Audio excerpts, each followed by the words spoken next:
We are losing the ability to play iconic video games every few years, and the industry does not seem to care in the slightest. Video games are the most fragile media in the world. Movies, TV shows, and music, all of these can be saved eternally in a simple file format for generations. You can watch The Godfather on your 2DS if you really want to. But video games are cartridges and discs that have to go into specific hardware to run. All of these components eventually get taken out of circulation. The problem gets worse as wear and tear on these devices eventually breaks them, making the remaining consoles and games in good condition become even rarer. So, the gold standard companies implement is backwards compatibility.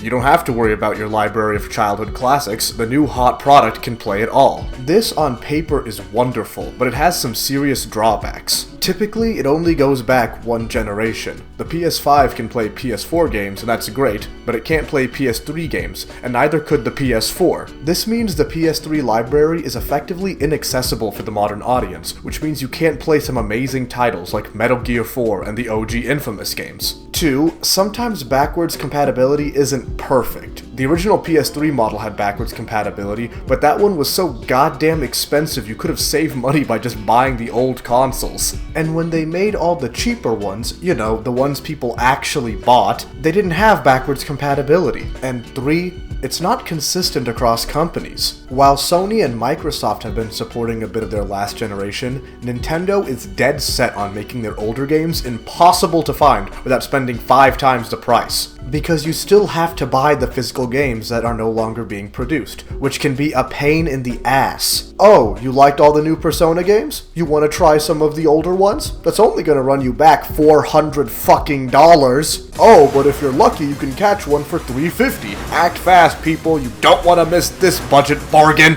Oh, and if you're enjoying the video so far, I know it's a departure from my Yu-Gi-Oh content, but I hope you enjoy both, so please, drop a like and subscribe to help a man out. Now, some of you guys might be wondering why I'm only talking about physical games. Online storefronts have existed for a few generations now, and prevent games from ever getting scalped, right? You can go to their e-store and get one for regular price, probably even for a good discount. Right? I mean, these companies make billions of dollars. Surely they can keep up their servers and absorb the cost, right? No. Because we live in hell, companies like Nintendo have shut down their storefronts for the last generation. So you can't play arguably the best top-down Zelda game ever made. You can't play one of the best Fire Emblem games ever made. And say goodbye to like 8 Pokemon games, some great Mario titles, and a host of other critically acclaimed JRPGs. Have fun paying $100 for a $40 MSRP game. So what is the alternative? The second option developers try are ports, remakes, and remasters. This lets developers keep last-gen classics and popular games alive on the new console. This also lets them touch up any flaws they had with the original and create the definitive experience of the game. Now, there are some truly stunning remakes that give games the visuals they always deserved.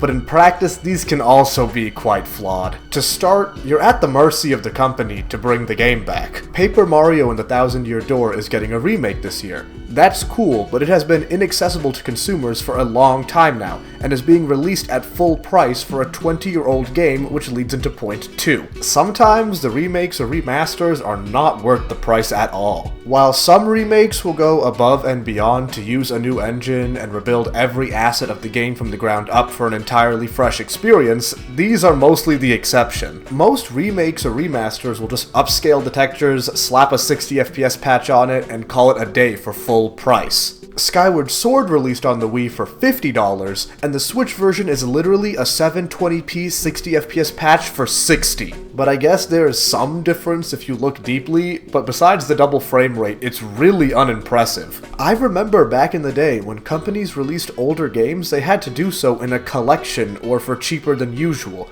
because gamers were more savvy of these things. Now anything a few years old can be resold for full price. When you take this to the extreme, you become Naughty Dog. You might know Naughty Dog for making the Last of Us games, but they actually ceased development on future titles and now only remake their old stuff. Okay, just bringing it to the new console with some updated visuals, but they were a year apart. But then they released a remake on PS5, a console that can already play the remastered version and got it for free with the PS Plus package. Oh, but it went to PC, so it's worth it? Then explain part 2. The PS4 version is stunning and is playable on the current console. Why does this have a remake coming out? It released in 2020. They can't even pull the 60 FPS crap because they patched it on PS5 for free 3 years ago. Oh, but it's just to bring it to the PC market like part 1, right? This is a PS5 exclusive.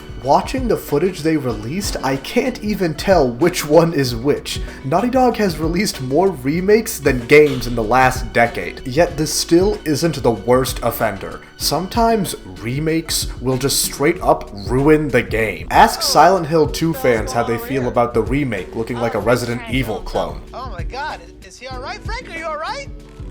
Don't try to stop me. In fact, Silent Hill already had a remaster that removed the fog, a ton of the atmospheric darkness and horror, and changed the font to Comic Sans in the HD. Yeah, cause And don't even get me started on the GTA Remastered Trilogy crap. That was one of the worst products ever released by a AAA company. There are plenty of mediocre releases that only sell because players won't have a way of playing their original game without it, and it's disgusting. Not to mention, when you move to the next console, all the ports you brought back to this generation become inaccessible again. This beautiful remake of Wind Waker? See ya, we're paying full price for the same game out here. Thankfully, the gaming community itself has taken it into their own hands to solve the issues the gigantic corporations will not. And the solution to all of this is the PC. Hear me out. Infinite backwards compatibility. A game from 2011 will run just as smoothly as one from last year, probably a lot better these days. No worrying about which model or console till the end of time. But what about all the games that don't even come to PC? Nintendo never released Mario Wonder for Windows. I'm still waiting for Mario Teaches Typing 3. For that, we go to emulation. There are emulators for pretty much every console ever made. From the NES to Switch to a majority of the Sony and Microsoft consoles, all of them are playable on PC. Now, I'm sure when some people hear the word emulation, they immediately default to piracy. And piracy is wrong, yes, but it doesn't have to be synonymous with emulation. You can absolutely dump your own games onto your PC and play it with an emulator. Typically, this will require some third-party material or hacking your console, which is very easy to do these days. Between you and me though, disclaimer, I am not a lawyer, this is not legal advice, just my opinion, piracy is wrong, okay? But if the game is out of circulation, the developers are no longer making money from it, and the only way to play it is to spend the price of a new console, I won't judge you for downloading a card, so to speak. If anyone is mad about this sentiment, direct your anger to the industry. Gabe Newell said it best. From our point of view, what we saw more and more is that piracy is the result of